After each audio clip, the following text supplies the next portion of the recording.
Time में online study पर जा रहे हैं, तो हम बीएससी थर्ड ईयर के लिए देखते हैं क्या क्या है। BSc third year physics. BSc third year में फिजिक्स में 3 पेपर हैं। पहला पेपर है रिलेटिविटी एंड स्टैटिस्टिकल फिजिक्स।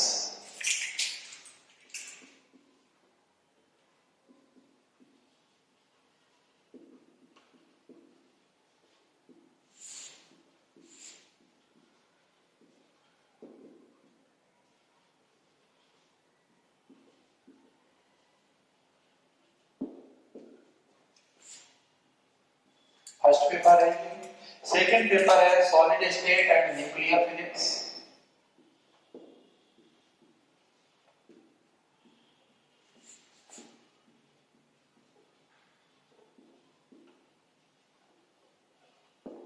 और थर्ड पेपर है सॉलिड स्टेट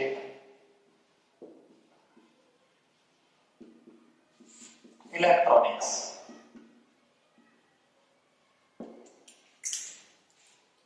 तो हम सबसे पहले स्टार्ट करते हैं first paper relativity and statistical physics.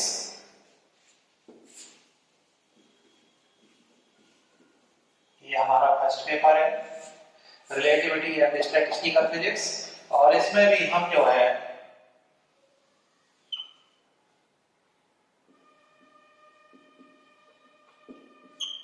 Statistical physics लेते हैं।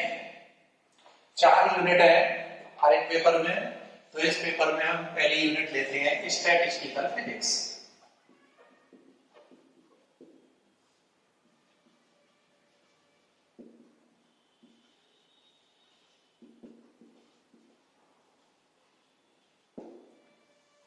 स्टैटिस्टिकल फिजिक्स में सबसे पहले हम पढ़ते हैं प्रोबेबिलिटी। प्रोबेबिलिटी क्या होती है?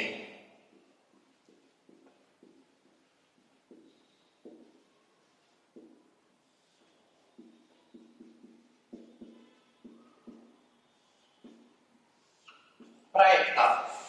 तो प्रायिकता क्या होती है? किसी भी घटना की प्रायिकता अनुरूप प्रकारों की या अनुकूल प्रकारों की संख्या यानी नंबर ऑफ फेवरेबल वेज और उसके समान रूप से घटित होने वाले प्रकारों की कुल संख्या के अनुपात के बराबर होती है।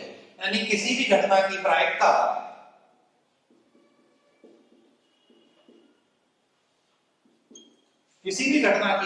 जो है वो अनुकूल प्रकारों की संख्या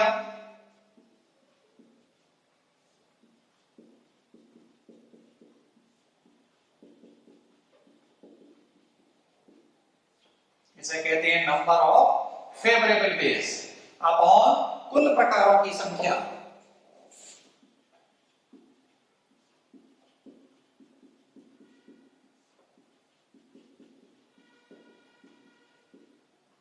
कुल प्रकारों की संख्या यानी total number of ways. Probability हो गई number of favourable ways upon total number of ways, अनुकूल प्रकारों की संख्या अपॉन कुल प्रकारों की संख्या। अब हम कहें कि यदि कोई घटना है वो ए प्रकार से घट सकती है और बी प्रकार से नहीं घट सकती है, तो टोटल नंबर ऑफ वेज कुल प्रकारों की संख्या कितनी हो जाएगी? ए प्लस बी। तब हमारी प्रोबेबिलिटी कितनी होगी? घटना के घटित होने की प्रायिकता कितनी होगी?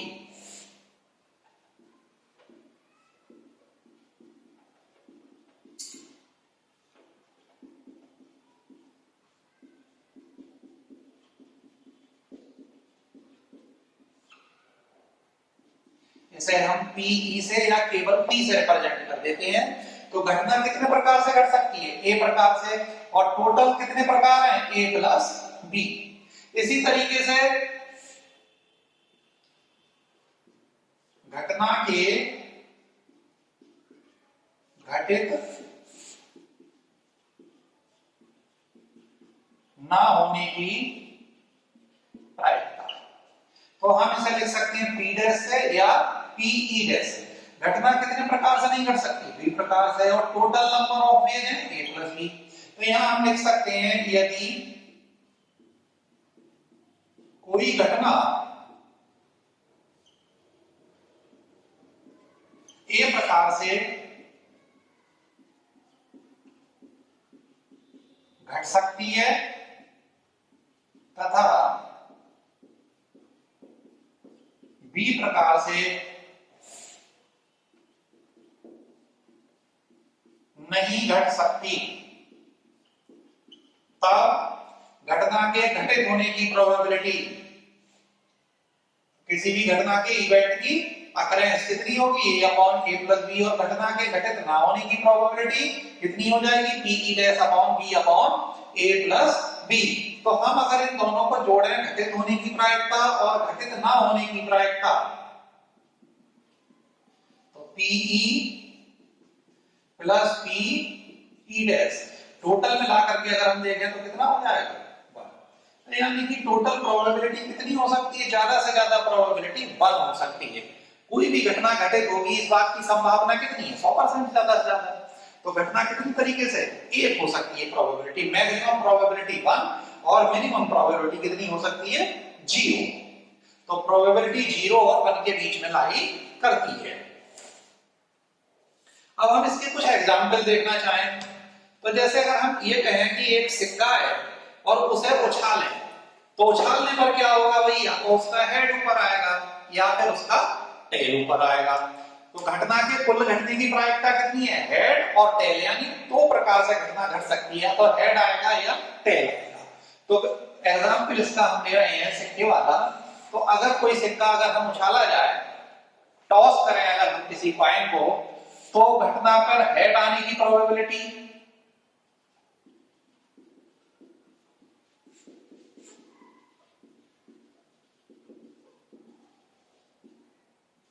कितनी हो जाएगी, 1/2।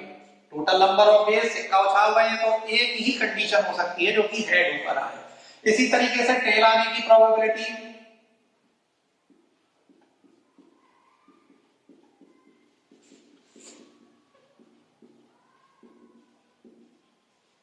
कितनी हो सकती है, 1/2।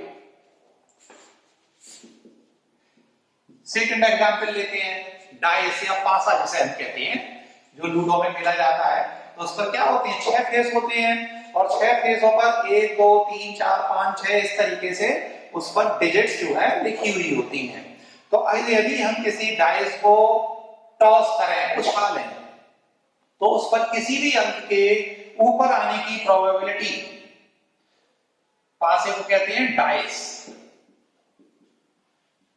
डाइस के ऊपर किसी भी डिजिट के आने की प्रोबेबिलिटी कितनी होगी, कोई भी एक डिजिट ऊपर आ रही है तो नंबर ऑफ अकरेंस या नंबर ऑफ फेवरेबल वेज कितने होंगे, 1। और कितने फेस हैं, कितने में से आ सकता है, 1 2 3 4 5 6, 6 में से कोई सा भी डिजिट ऊपर आ सकता है, तो कितनी होगी, 1/6। और अगर ऊपर ना आए, यहां से अगर हम देखें आने की प्रोबेबिलिटी, ना आने की प्रोबेबिलिटी, तो ना आने की प्रोबेबिलिटी कितनी होती है, पी डैश बराबर 1 माइनस पी, तथा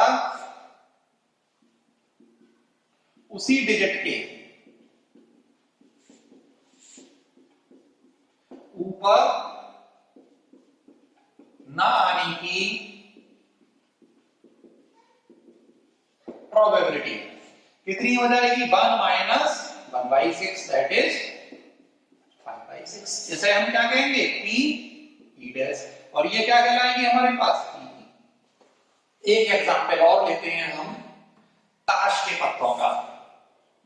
ताश के अंदर कितने पत्ते होते हैं भाई, कार्ड की संख्या होती है 52, 52 ताश होते हैं और उसमें 4 रंग होते हैं। 4 रंग कौन कौन से होते हैं भाई, 4 तरह के पत्ते होते हैं, रंग तो होते हैं 4 तरह के होते हैं, हुकुम, चिड़ी, ईंट और पान, 4 तरीके से होते हैं। अब हम ये कहें कि 52 पत्तों में से हम उन्हें जो है इस तरीके से फेंट रहे हैं, और फेंकने पर ताश की गड्डी में 52 पत्ते हैं, तो इनमें से कोई भी एक पत्ता अगर हम ड्रॉ करें, खींचें, तो उस पर इक्का होने की प्रोबेबिलिटी क्या होगी, इक्का होने की प्रोबेबिलिटी। तो पत्ते हैं हमारे पास, उसमें हर एक चीज के चार चार पत्ते होंगे। इक्का, दुक्की, तिक्की, 4, 5, 6, 7, 8, 9, 10, और 10 के बाद आ जाता है जोकर, फिर आ जाती है बेगम, और फिर आ जाता है बादशाह। इस तरीके से होते हैं। तो हमारे पास हम ये कहें कि कोई एक इक्का होगा, तो इक्का हमारे पास कितने हैं? 4।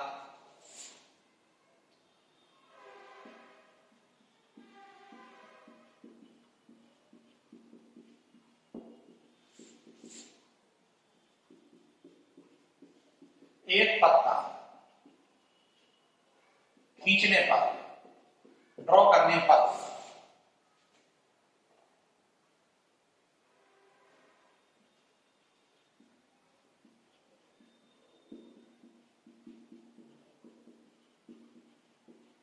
इक्का आने की प्रायिकता है। इक्का कितने हैं? 4। तो 4 में से कोई सा भी आ सकता है, और टोटल नंबर ऑफ इवेंट्स 52। तो कितना आ गया? 1/3 है प्रायिकता होगी। और अगर हम ये कहें कि पान का इक्का आने की,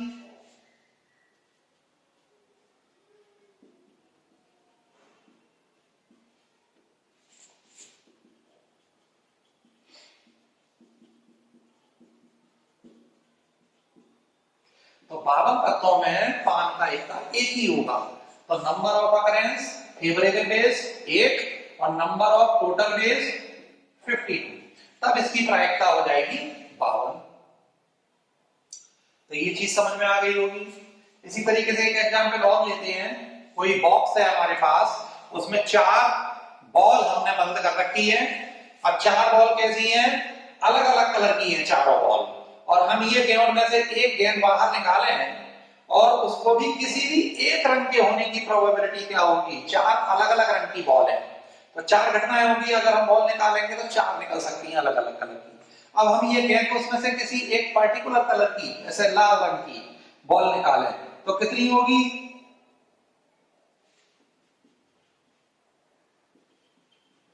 बॉक्स में 4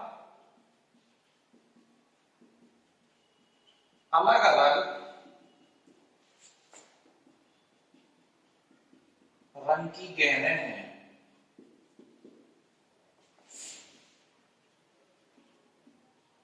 उनमें से किसी एक रंग की गेंद बाहर आने की प्रायिकता कितनी होगी? 1 की आएगी, और 4 में से एक आएगी, तो 1/4। तो ये हमारा प्रोबेबिलिटी का होता है। तो नंबर 1 पर हम लेते हैं एडिशन थ्योरम।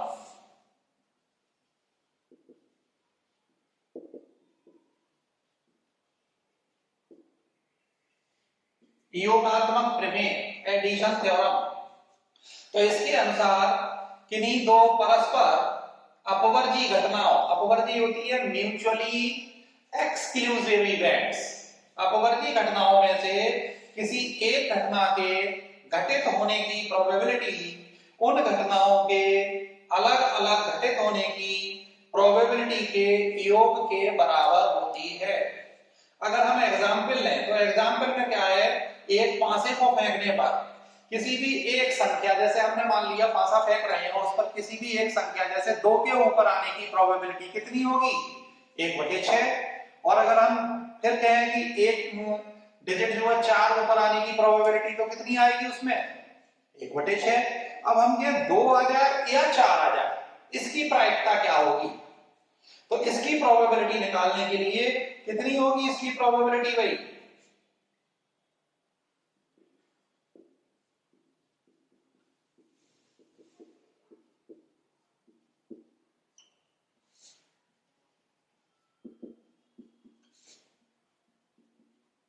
डिजिट 2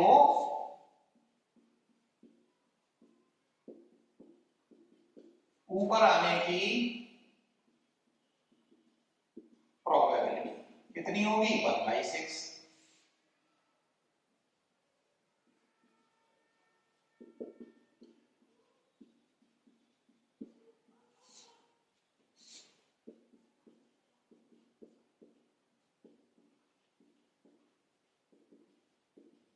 ऊपर आने की प्रोबेबिलिटी 1/6।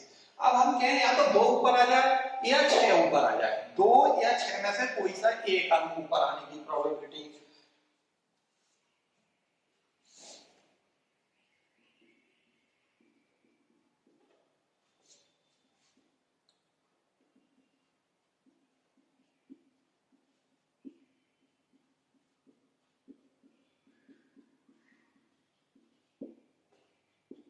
कितनी हो जाएगी? या तो 2 आ जाए या 6 आ जाए, 4 आ जाए। तो प्रोबेबिलिटी कितनी हो जाएगी? 2/6 यानी कि 1/3 प्रोबेबिलिटी होगी। तो इसका मतलब हम कह सकते हैं जनरली या व्यापक रूप से, अगर कोई घटना है और उसमें से अपवर्ती घटनाओं में से किसी एक घटना के घटित होने की प्रोबेबिलिटी P1 या फिर 2 आ जाए या फिर 3 आ जाए और इस तरीके से या K आ जाए, तो हम क्या कहेंगे? P1 plus P2 plus P3 plus SS plus PK। अब जैसे यहाँ पे एक आ जाए, पांसा फेंके हम एक, और एक पांसा फेंकने पर हम ये कहें या तो एक आ जाए या 2 आ जाए या 3 आ जाए या 4 आ जाए या 5 आ जाए या 6 आ जाए, तो कोई सा भी हर एक अंक के ऊपर आने की प्रोबेबिलिटी क्या है? 1/6। तो कोई सा भी एक अंक ऊपर आने की प्रोबेबिलिटी कितनी होगी? 1/6 प्लस 1/6 प्लस 1/6 प्लस 1/6। तो कोई ना कोई अंक जरूर ऊपर आएगा, कितनी हो जाएगी प्रोबेबिलिटी? 1। तो किसी भी एक अंक के ऊपर आने की प्रोबेबिलिटी, जब हम डाइस को फेंकेंगे तो कोई ना कोई अंक तो ऊपर आएगा ही, तो प्रोबेबिलिटी कितनी होगी उसकी? 1 होगी। अगर R और S दो अपवर्ती घटनाएं हैं तो हम कह सकते हैं PR और S। R या S में से ऊपर आने की प्रोबेबिलिटी कितनी होगी? PR plus PS। इस तरीके से निकालेंगे। दूसरी थ्योरम लेते हैं हम, मल्टीप्लिकेटिव थ्योरम। मल्टीप्लिकेटिव थ्योरम, तो मल्टीप्लिकेटिव थ्योरम में क्या है भाई? इसके अनुसार क्या है? किन्हीं भी दो स्वतंत्र घटनाओं की संयुक्त प्रायिकता कंपोजिट इवेंट क्या होगी? एक साथ घटित होने की प्रायिकता उन घटनाओं के अलग अलग घटित होने की प्रायिकताओं के गुणनफल के बराबर होती है। तो जैसे दो पांसे हैं और हम उन्हें एक साथ फेंक दें, तो एक साथ संख्या ऊपर 5 आ जाए,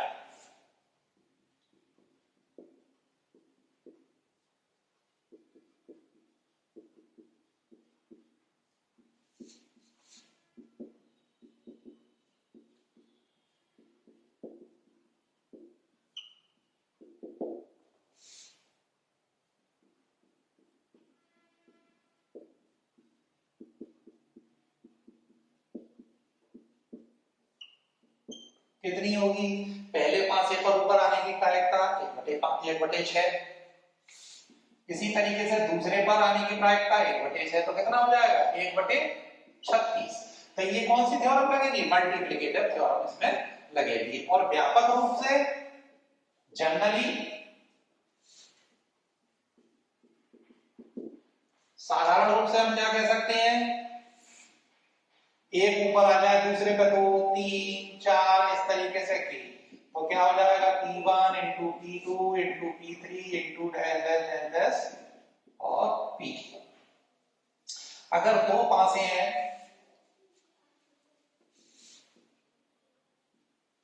तो PRS अगर हम निकाल रहे हैं, दो घटनाएं हैं, RS घटनाएं घटित हो रही हैं, एक साथ घटित हो जाए, तो कितनी आएगी? PR into PS। स्वतंत्र घटना है, दो अलग अलग पासे थे। एडिशन में क्या था? एक ही पासा था और एक ही पासे पर या तो एक आ जाए, दो आ जाए, तब क्या करेंगे हम? एक के आने की प्रोबेबिलिटी प्लस दूसरे के आने की प्रोबेबिलिटी। अब दो पासे हैं और दोनों पासों पर कह रहे हैं कि एक पर एक आ जाए और दूसरे पर भी एक आ जाए, या एक पर 2 आ जाए और दूसरे पर 4 आ जाए, या दोनों पर 2 आ जाए, तो प्रोबेबिलिटी क्या होगी? मल्टीप्लाई हो जाएगी ऐसे। तीसरी बात हम इसमें ये देखते हैं कि प्रोबेबिलिटी की वैल्यू हमेशा या तो 0 से बड़ी होगी या 0 के बराबर होगी, नेगेटिव नहीं होती है। पीआई की वैल्यू या तो 1 से छोटी होगी या 1 के बराबर होगी। इसका मतलब है जो प्रोबेबिलिटी है वो या तो 0 से बड़ी होती है और 1 से छोटी होती है। तो प्रोबेबिलिटी की वैल्यू कहां से कहां तक लाई करेगी? 0 से 1 तक। अगर कोई घटना निश्चित घट रही है 100% तो प्रोबेबिलिटी 1, और वो घटना नहीं घट रही है तब प्रोबेबिलिटी 0। कभी भी नेगेटिव नहीं आती है, यानी कि किसी भी घटना की प्रायिकता ऋणात्मक नहीं आती है। अब हम बात करते हैं भाई परमुटेशन क्या होता है। परमुटेशन का मतलब क्या होता है? अरेंजमेंट करना।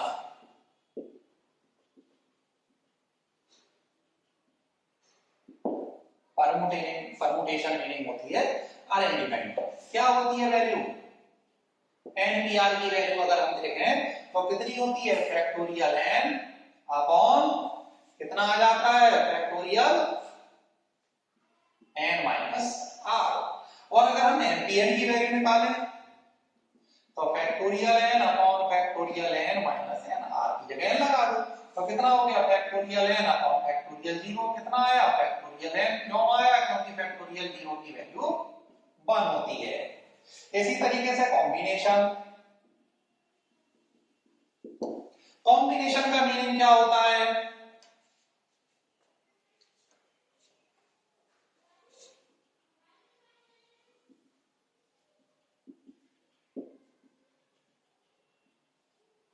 इसका मतलब होता है meaning is to form group. और वैल्यू क्या होती है?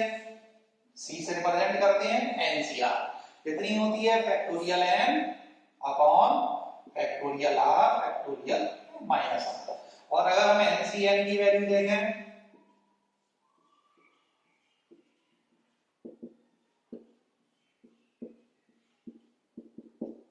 बनाएंगे। तो इस तरीके से हमारा ये टॉपिक कंप्लीट होता है।